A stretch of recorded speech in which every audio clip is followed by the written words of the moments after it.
నమస్తే, welcome to Pallavi TV. AP deputy CM Pawan Kalyan తెలంగాణలోని హనుమకొండలో పర్యటించిన సంగతి తెలిసిందే. అంతుచిక్కని వ్యాధితో మంచానికే పరిమితమైన 15 ఏళ్ల నిరంజన్ ని పవన్ కళ్యాణ్ బుధవారం ఉదయం పరామర్శించారు. నిరంజన్ చిన్నప్పటి నుంచి పవన్ కళ్యాణ్ ఫ్యాన్. ఎప్పటికైనా పవన్ ను కలిసి మాట్లాడాలి అనేది అతని కోరిక. ఈ విషయాన్ని అభిమానులు పవన్ కి చేరవేయగా ఇవాళ ఆయన హనుమకొండలోని హనుమాన్ నగర్ లో ఉన్న బాలుడి ఇంటికి వెళ్లి పరామర్శించారు. లేవలేని స్థితిలో ఉన్న నిరంజన్ ను చూసి పవన్ చలించిపోయారు. మంచంపై నిరంజన్ పక్కనే కూర్చుని ఆత్మీయంగా హత్తుకున్నారు. ఆప్యాయంగా నుదుటిపై ముద్దు పెట్టారు.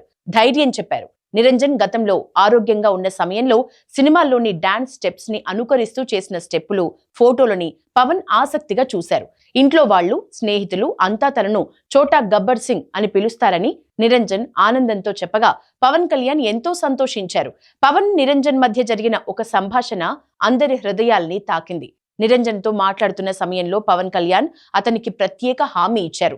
తాను ఓజీ సీక్వెల్ చేస్తే తప్పకుండా ఇద్దరం కలిసి ఆ సినిమాని చూద్దామని పవన్ చెప్పారు. ఓజీ 2 సినిమా వస్తే ఆ కార్యక్రమానికి నువ్వే చీఫ్ గెస్ట్ అని చెప్పి నిరంజన్ ముఖంలో చిరునవ్వును తెప్పించారు. ఈ సందర్భంగా కుటుంబ జీవనోపాధి గురించి కూడా పవన్ కళ్యాణ్ ఆరా తీశారు. నిరంజన్ పడుతున్న బాధను చూసి కదిలిపోయిన పవన్ ఆ బాలుడి తండ్రి రామ్ గోపాల్, తల్లి మానసతో మాట్లాడారు. చికిత్స గురించి ఆరా తీశారు.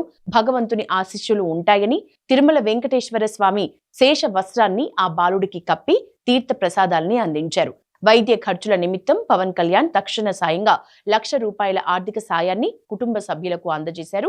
వైద్య సాయంతోనే సరిపెట్టకుండా ఆ కుటుంబ శాశ్వత జీవనోపాధి కోసం ఒక భరోసాను కల్పించారు. నిరంజన్ తల్లిదండ్రులు గతంలో క్యాంటీన్లో పనిచేసిన అనుభవం ఉండటంతో వారికి ఒక క్యాంటీన్ ని ఏర్పాటు చేయించి జీవితంలో స్థిరపడేలా చూడాలని జనసేన పార్టీ తెలంగాణ నాయకులను పవన్ కళ్యాణ్ సూచించారు. తనకు ఒక కుక్క పిల్ల కావాలని నిరంజన్ కోరగా తప్పకుండా పంపిస్తానని పవన్ హామీ ఇచ్చారు. అద్దె ఇంట్లో ఉండటం వల్ల యజమానులు కుక్కను పెంచడానికి అంగీకరించట్లేదని నిరంజన్ తండ్రి చెప్పటంతో పవన్ చొరవ తీసుకుని ఆ ఇంటి యజమానిని పిలిపించి మాట్లాడి ఒప్పించారు.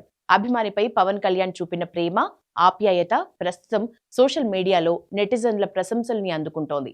నిరంజన్ ఇంటి నుంచి పవన్ కళ్యాణ్ నేరుగా వరంగల్ భద్రకాళి అమ్మవారి ఆలయానికి చేరుకున్నారు. నిరంజన్ తొందరగా కోలుకోవాలని కోరుకుంటూ ఆలయంలో ప్రత్యేక పూజలు చేశారు. అమ్మవారి వెండి ప్రతిమను పూజించి ఆ కుటుంబానికి అందజేస్తారని చెప్పారు. దర్శనం అనంతరం ఆయనకు పండితులు వేద ఆశీర్వచనం చేసి అమ్మవారి తీర్థ ప్రసాదాల్ని అందజేశారు. పవన్ కళ్యాణ్ రాకతో ఆలయ పరిసరాల్లో సందడి వాతావరణం నెలకొంది. పవన్ ని చూసేందుకు అభిమానులు, జన సైనికులు పెద్ద సంఖ్యలో తరలివచ్చారు. అంతకుముందు అభిమాని నిరంజన్ ఇంటికి పవన్ కళ్యాణ్ చేరుకుంటున్న సమయంలోనూ దారి పొడవునా అభిమానులు పెద్ద సంఖ్యలో తరలివచ్చారు. అభిమానులకు పవన్ అభివాదం చేశారు. ఈ క్రమంలో భద్రతను చీల్చుకుంటూ అభిమానులు పవన్ వైపు దూసుకురావడంతో కాస్త తోపులాట జరిగింది. కొందరు అభిమానులు అత్యుత్సాహాన్ని ప్రదర్శించారు.